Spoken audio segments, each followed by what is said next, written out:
ಕಣ್ಣಿಗೆ ಕಾಣುವ ದೇವರು ಅಂದ್ರೆ ಅದು ನಾಗರ ಹಾವು ಅಂತಾರೆ.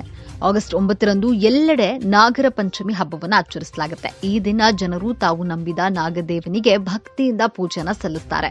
ಆದರೆ ಇದೀಗ ನಾಗರ ಪಂಚಮಿ ಹಬ್ಬದ ಸಮೀಪಿಸ್ತಾ ಇದ್ದಂತೆ ತೆಲಂಗಾಣದ ಪೆದ್ದಪಲ್ಲಿ ಜಿಲ್ಲೆಯ ದೇವಸ್ಥಾನವೊಂದರಲ್ಲಿ ನಾಗದೇವರು ಪ್ರತ್ಯಕ್ಷರಾಗಿ ಭಕ್ತರಿಗೆ ದರ್ಶನವನ್ನ ನೀಡಿದ್ದಾರೆ.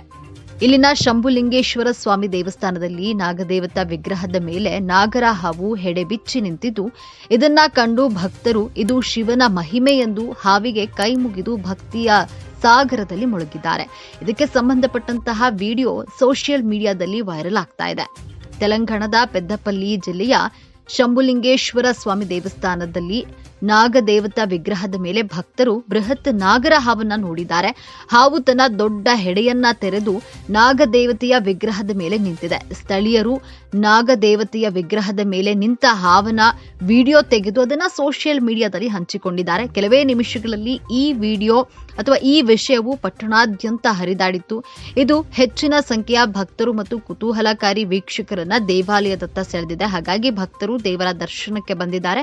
ದೇವಾಲಯದ ವಿಡಿಯೋ ಸೋಷಿಯಲ್ ಮೀಡಿಯಾದಲ್ಲಿ ವೈರಲ್ ಆಗಿದೆ. ಅಲ್ಲದೆ ಅನೇಕರು ಈ ಘಟನೆಯನ್ನ ಶುಭ ಸಂಕೇತವೆಂದು ಪರಿಗಣಿಸಿದ್ರು ಮತ್ತು ಇದನ್ನ ದೇವರ ಆಶೀರ್ವಾದವೆಂದು ಸಂತೋಷಗೊಂಡಿದ್ದಾರೆ.